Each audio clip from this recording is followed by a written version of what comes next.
रवि मिश्रा ऐसा भ्रष्ट शायद आरटीआईओ में कोई नहीं। आरटीओ साहब है जिन्होंने मारपीट करी थी, उनके खिलाफ आवेदन देने के लिए थाने में गाड़ी लेकर के जा रहा हूँ। उठाते बहुत हैं, कोई सुनने वाला नहीं है सर। इनका कहना है कि 1500 रुपये की आप महीने की एंट्री कराओ, पूरा महीना फ्री में चलो। सर ये एंट्री तो निगमा रवायत है सर। जो सीएसपी मैडम है, उन्होंने बोला था कि हम आपका पैसा दिला देंगे। उड़न दस्ता में जब तक प्रभारी नहीं रहे तब तक ये चेक नहीं कर सकते।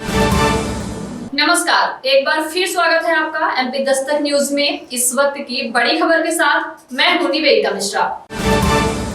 रीवा के चौराटा क्षेत्र से एक चौंकाने वाली घटना ने प्रशासन की कार्य प्रणाली पर सवाल खड़े कर दिए हैं। बताया जा रहा है कि यहां आरटीओ स्टाफ ने अपने ही नियमों को दरकिनार करते हुए सरेआम अवैध वसूली शुरू कर दी है, जो किसी अपराध से कम नहीं है। खास बात यह है कि यह वसूली न केवल वाहन मालिकों से की जा रही बल्कि इस दौरान मारपीट भी की जा रही है, जिससे वाहन चालक डर के मारे चुप रहते हैं। जानकारी के अनुसार आरटीओ के अधिकारी और कर्मचारी खुलेआम एंट्री के नाम पर वाहनों से अवैध पैसे मांग रहे हैं। छोटे वाहन चालकों से 1500 तक की वसूली की जा रही है, जबकि बड़े वाहनों से 6000 से लेकर 15000 रुपए तक का रकम मांगा जा रहा है। यह एक फिक्स रेट है जो बिना किसी अनुमति और नियम के लागू किया जा रहा है।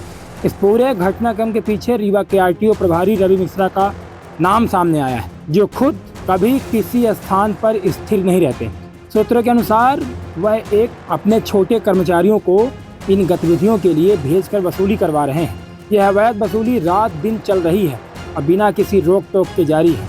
जब ड्राइवर विरोध करते हैं तो उन्हें मारपीट का सामना करना पड़ता है और कभी कभी तो गालियाँ भी दी जाती हैं। इस मामले का एक मुख्य गवाह जितेंद्र सिंह राजपूत नामक ड्राइवर है, जिनके साथ हाल ही में मारपीट हुई।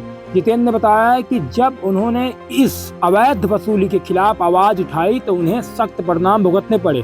उनकी कार को रोककर वसूली की गई और जब विरोध किया तो पुलिस विभाग के कुछ लोग भी इन कृत्यों में शामिल हो गए। हालांकि बाद में एक अधिकारी ने 20,000 की रकम वापस कर दी, लेकिन यह सवाल छोड़ दिया कि क्या अगले महीने फिर वही कृत्य दोहराया जाएगा। यहाँ सबसे बड़ा सवाल उठता है कि क्या प्रशासन इस गुंडागर्दी पर अंकुश लगाएगा। अब जितेंद्र सिंह राजपूत ने मामले की शिकायत की तो पुलिस ने मामला दर्ज किया, लेकिन यह देखना होगा कि क्या सही कार्रवाई की जाती है या यह मामला भी पंख फैलाकर दबा दिया जाएगा। जितेंद्र ने यह भी कहा कि अगर सुनवाई नहीं होती तो वे कलेक्टर और एसपी तक अपनी आवाज पहुंचाएंगे और अगर फिर भी कोई सुनवाई नहीं होती तो धरना प्रदर्शन की योजना बनाएंगे। यह मामला न केवल रीवा बल्कि पूरे प्रदेश में प्रशासन के कामकाज और भ्रष्टाचार का एक गंभीर सवाल खड़ा करता है। क्या इस घिनौनी वसूली और गुंडागर्दी पर रोक लगेगी या फिर यह एक और मामला बनेगा जो समय के साथ भूल जाएगा। समाज और प्रशासन को अब जागरूक होकर इन अवैध गतिविधियों के खिलाफ ठोस कदम उठाने की जरूरत है, ताकि इस तरह के अपराधों का अंत हो सके और जनता को राहत मिल सके। फिलहाल अब देखना यह होगा कि आरटीओ के जो गुंडा जो किसी पद पर पदस्थ नहीं है, वो ऐसे काले कृत्य से बाहर कब आएंगे और आम जनता और ट्रक मालिक सहित चालकों को कब इस घटना से निजात मिल पाएगी।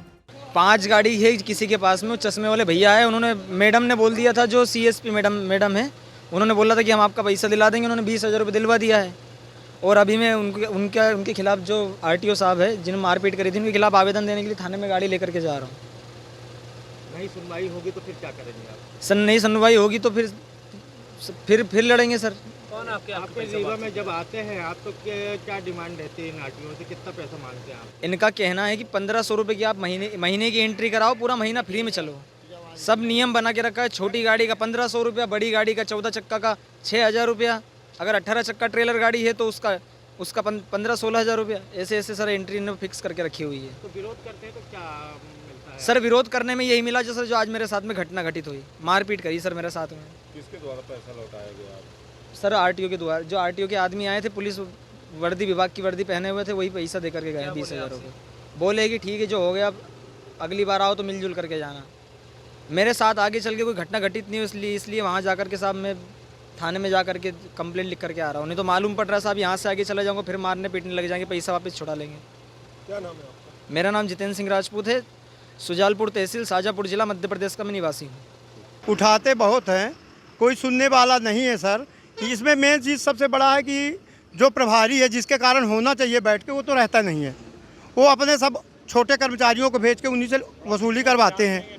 कहने में यहाँ कोई नहीं, दंड कमंडल इनका रवि मिश्रा ऐसा भ्रष्ट शायद आरटीआईओ में कोई नहीं, 3 जगह के प्रभारी हैं, कहीं रहते एक जगह नहीं है। इनके सब चमचे चलते हैं गुंडागर्दी करते हुए। प्राइवेट थोड़ा बहुत लिए रहते हैं, इस समय प्राइवेट बहुत नहीं रहते हैं, 1-2 अलग है, बाकी प्राइवेट नहीं रहते, सब सरकारी रहते हैं। और जहाँ पाए वहीं खड़े हो जाते हैं, इनका काम ही है। ड्राइवर बेचारा जानता बूझता तो है नहीं सर, गरीब डर के मारे देने लगता है। वो तो धन है हमारे से ड्राइवर को, जो आके अपनी आवाज़ उठाने के लिए उसने तिरछा किया। मैं आ रहा तो वहाँ से सर देखा कि यहाँ तो भीड़ लग गई, जैसे आए तो बल्कि मैं पकड़ा हूँ। जब मारपीट होने लगी तो मैं ही पकड़ा हूँ, मैं ही उनको रोकने की कोशिश किया हूँ, भाई मारपीट न करो। सर ये एंट्री तो निकबार अवैध है सर, अब एंट्री जो लेना ये अवैध है। एंट्री के अलावा जो चालान करते हो तो ठीक है, लेकिन उसका भी एक सर सिस्टम है कि उड़न दस्ता में जब तक प्रभारी नहीं रहे तब तक ये चेक नहीं कर सकते, लेकिन बिना उनके चेक करते हैं श्रीमान जी। बिना प्रभारी के एक ऐसा उड़न दस्ता होता है जिसमें प्रभारी के बिना ये 1 मिनट खड़े नहीं हो सकते। अब बिना प्रभारी के ही रात दिन चलता है।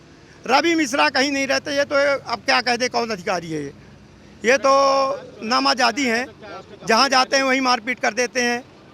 ये तो कहते हैं कि क्या कह दें अब उसके आगे। फिलहाल इस खबर में इतना ही, फिर मिलते हैं एक नई खबर के साथ, तब तक के लिए नमस्कार।